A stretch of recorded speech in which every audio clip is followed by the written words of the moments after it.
Today,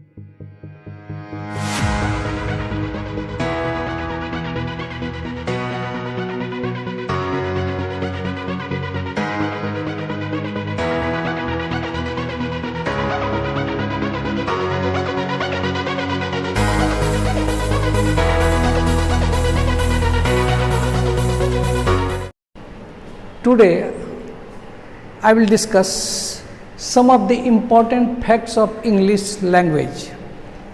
अंग्रेजी भाषा के कुछ ऐसे आवश्यक बातें जानना जरूरी है। अगर आप यह न जानें तो आप अंग्रेजी में आगे कुछ भी नहीं समझ सकते, अर्थात न ग्रामर समझ सकेंगे न ट्रांसलेशन। उसके लिए कुछ बातें जो बेसिक लेवल की है वो हर किसी को जानना ही चाहिए। अब आपको मैं बता दूं कि ये अल्फ़ाबेट, किसी भी मान्यता प्राप्त भाषा का अपना अल्फ़ाबेट होता है। जो भाषाएं हम लोग घर में बोलते हैं उसका कोई अल्फ़ाबेट नहीं होता, लेकिन हिंदी का अल्फ़ाबेट होता है, इंग्लिश का अल्फ़ाबेट होता है, उर्दू का होता है ना। ये अल्फ़ाबेट, तो अंग्रेजी का भी अपना अल्फ़ाबेट है। ये अल्फ़ाबेट क्या होता है? हिंदी में इसको कहते हैं वर्णमाला, अर्थात वर्णों के समूह को वर्णमाला कहते हैं। यहाँ तक क्लियर? वर्णों के समूह को। अब ये वर्ण क्या है? तो कहते हैं लेटर्स को ही वर्ण कहते हैं। हिंदी में हम लोग क्या कहते हैं? लेटर्स को ही वर्ण कहते हैं, या अक्षर से भी जानते हैं। ये अक्षर भी है। वो अक्षर कौन सा है? तो ABCD से लेकर के Z तक 26 लेटर्स हैं। अंग्रेजी में कितने लेटर्स हैं? 26। There are 26 letters, only 26 letters in English language. Is that clear? अब वो लेटर्स में देखते हैं कि some of the letters are called vowels. कुछ ऐसे अक्षर हैं या ऐसे वर्ण हैं जिसको हम लोग vowel कहते हैं, जैसे A, E, I, O, U। ये कैटो है 5, only 5 are the vowels। ठीक है। और कुछ होता है कॉन्सोनेंट। दूसरा वर्ण क्या कहलाता है? एक वॉवेल एक कॉन्सोनेंट होता है। तो कॉन्सोनेंट बाकी जितने हैं वॉवेल को छोड़ करके वो सभी वर्ण क्या हैं? सभी लेटर्स क्या हैं? कॉन्सोनेंट। ठीक है। कुछ ऐसे भी इसमें लेटर्स हैं जिसको हम सेमी वॉवेल कहते हैं, W और Y। ये दो है। तो ज़रा से यहाँ समझें कि तो अगर होता है तो 26 में 5 घटा देंगे तो 21 हुआ। तो ये दो कौन है? ये दो जो है आपका कॉन्सोनेंट ही है, जो कभी कभी वॉवेल का काम करते हैं। ये है 21 में से W और Y 21 ना बचा। वॉवेल के बाद 21 में हम घटा दें 5 तो कैसे बचा? 26 में 21 बचा। 21 में ये दो जो है, ये दो बदमाशी क्या करता है? कभी ये होता है कॉन्सोनेंट, कभी होता है ये वॉवेल।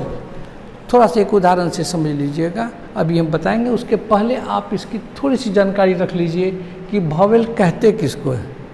वॉवेल आप लोग हिंदी में भी जानते होंगे। वॉवेल कौन सा है? हिंदी का वॉवेल कौन सा है?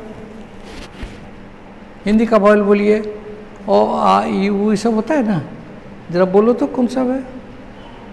ओ, आ, ई, हर्षई, दीर्घई, ये सब आप लोग पढ़ते हैं। वो गलत जानते हैं। ये आप लोगों को पंडित जी ने गलत समझाया है। ओ, आ, हर्षई, दीर्घई, ये गलत कंसेप्ट है। हर्षऊ, दीर्घऊ, दिस इज़ नॉट करेक्ट। मैं बता दूं आपको बोलना चाहिए ओ, आ, ई, ऊ, ए, ओ, अंग, अ। अब समझ गए?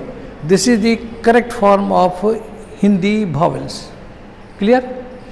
क्यों ऐसा कहा जाता है? तो स्वर ऐसे वर्ण को कहते हैं, परिभाषा है इसकी। ये सब बेसिक चीज़ें हैं, आप लोगों को जानना चाहिए। नहीं जानते हैं तो हम फिर बता रहे हैं, ये ब्रशअप कर रहे हैं आपके नीचे के नॉलेज को।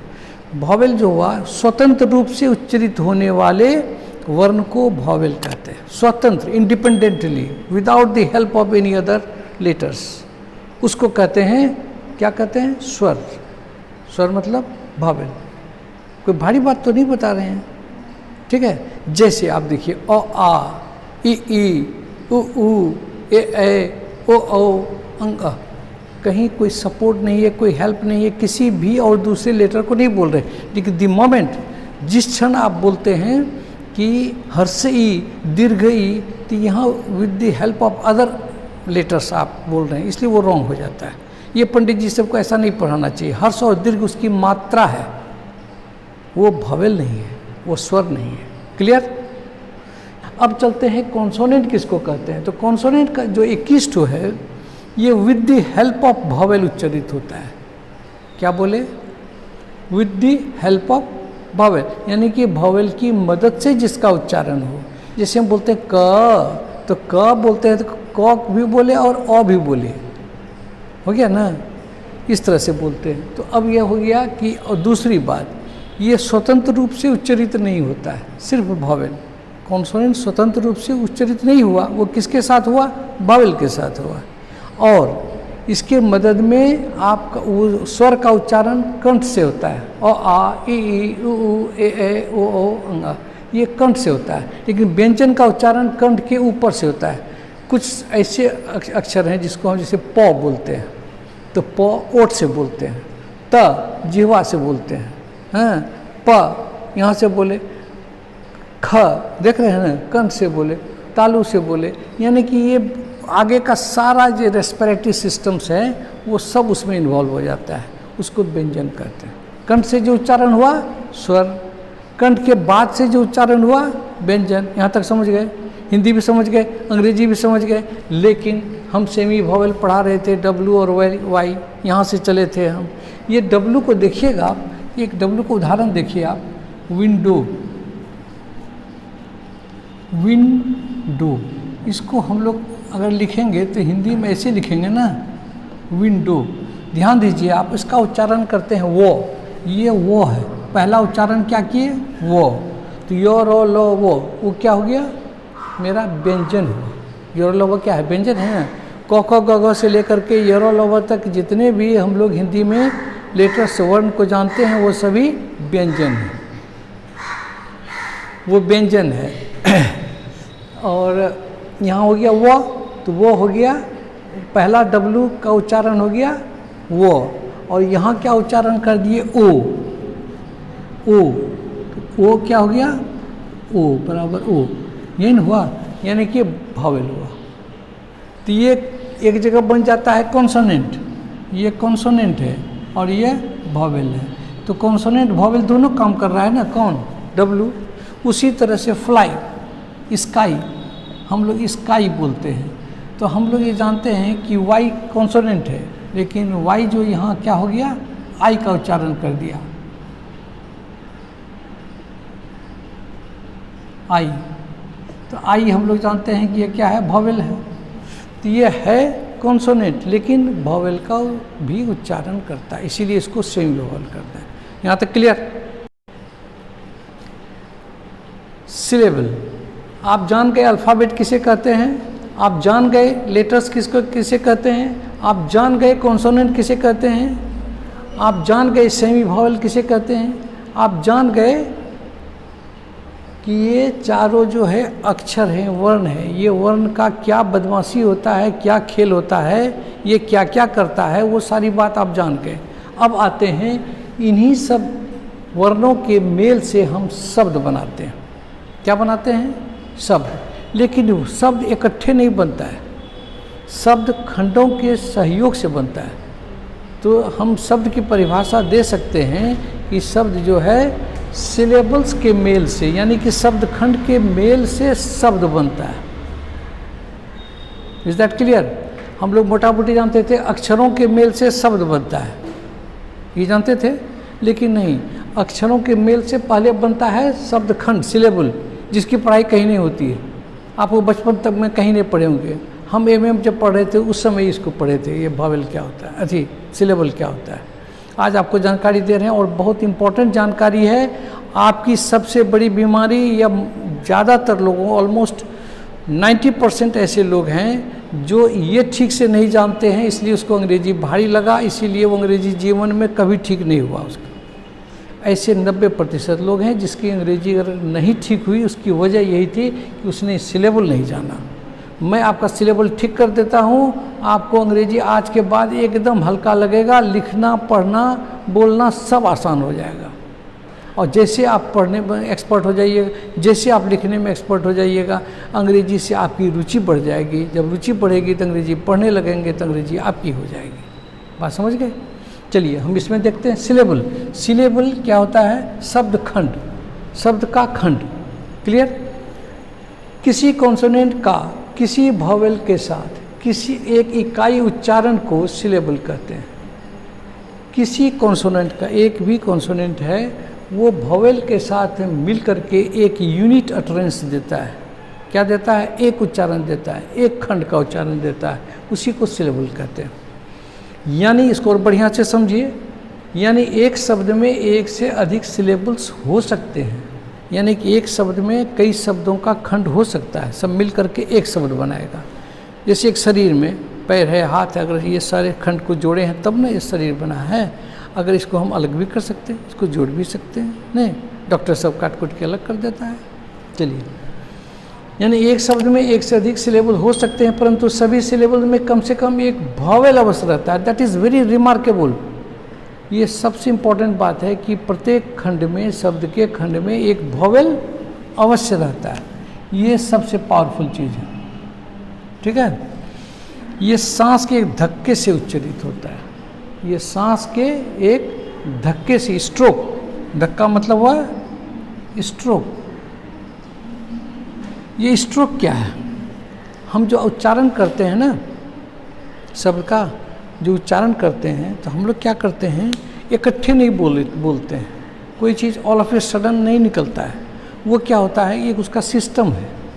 जैसे कि आप हारमोनियम का कंसेप्ट जानते हैं। हारमोनियम देखें आप लोग, हारमोनियम जो बजाया जाता है, गीत वगैरह गाया जाता है, हारमोनियम में देखे होंगे एक सिस्टम रहता है, कैसे भाथी जिसको कहते हैं, जैसे कि हवा उसमें भरा जाता है और सामने रीड होता है, उसको क्या बोलते हैं, रीड। उसको दाबने से सा रे ग म प ध नि, यानी कि 7 स्वर, 7 वो क्या कहते हैं स्वर हैं उसमें। वो 7 स्वर जो है वही उसी पर बैठा हुआ सारे गीत हैं। इंडियन म्यूजिक में सारे गीत वही 7 पर बैठे हुए हैं, ये तो जानते होंगे। यहाँ भी आपको सिलेबल में वही चीज़ बता रहे हैं।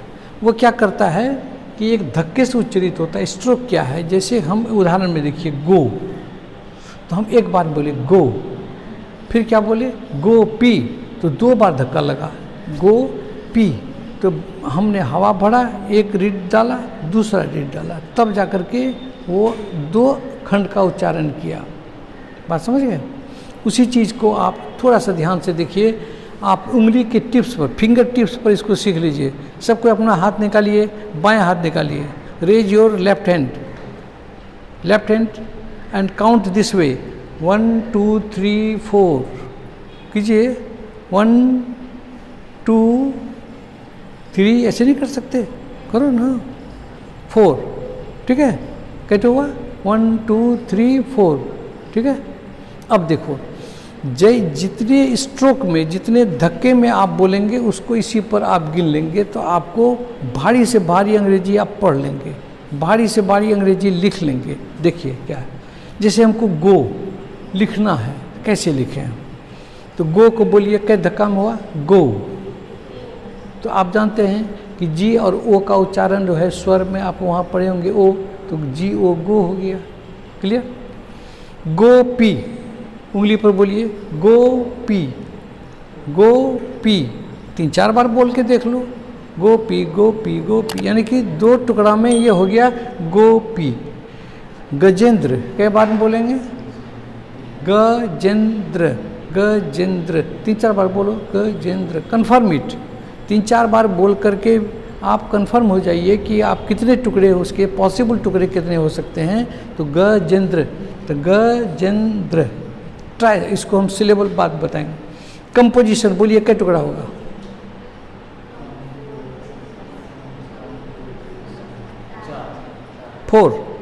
4, यस इट इज 4।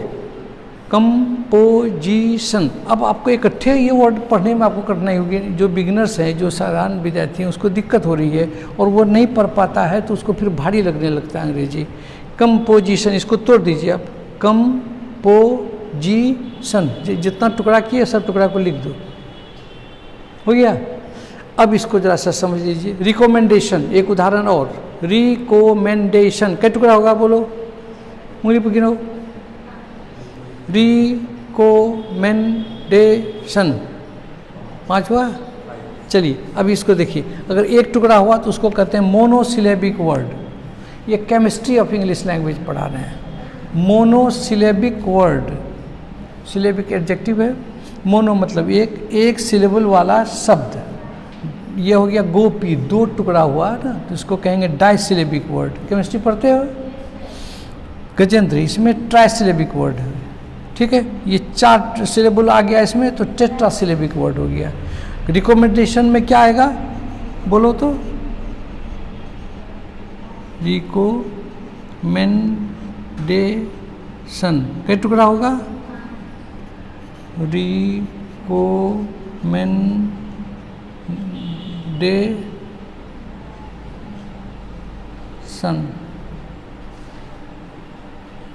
ये क्या हो गया, पेंटा। आप लोग केमिस्ट्री में जानते होंगे, मोनो, डाई, ट्राई, टेट्रा, पेंटा, हेक्सा, हेप्टा, ये सब होता है ना। उसी तरह से बड़े से बड़े कितने बड़ा वर्ड हो, आप इसको अगर आप सिलेबल में तोड़ दीजिए तो आपके लिए पढ़ना आसान, आपके लिए उसका उच्चारण करना आसान, आपको उसका स्पेलिंग लिखना आसान। और जिस दिन ये आ गया मतलब अंग्रेजी में अभिरुचि बढ़ गई, इंटरेस्ट बढ़ जाएगा, क्योंकि आप उसको पढ़ सकते हैं। जैसे आप अंग्रेजी में पढ़ने में एक्सपर्ट होने लगिएगा तो पढ़ने का मन करेगा, और जब आप लिखिएगा तो उसका सही स्पेलिंग लिखिएगा तो आप खुद एक कॉन्फिडेंस लेवल आपका अप हो जाएगा। आपके पास आत्मविश्वास बढ़ेगा कि मैं पढ़ सकता हूँ, मैं लिख सकता हूँ। तो आप पढ़ना शुरू करेंगे, इस तरह से आपका अंग्रेजी one day you will have a command over English language. That's all for this day.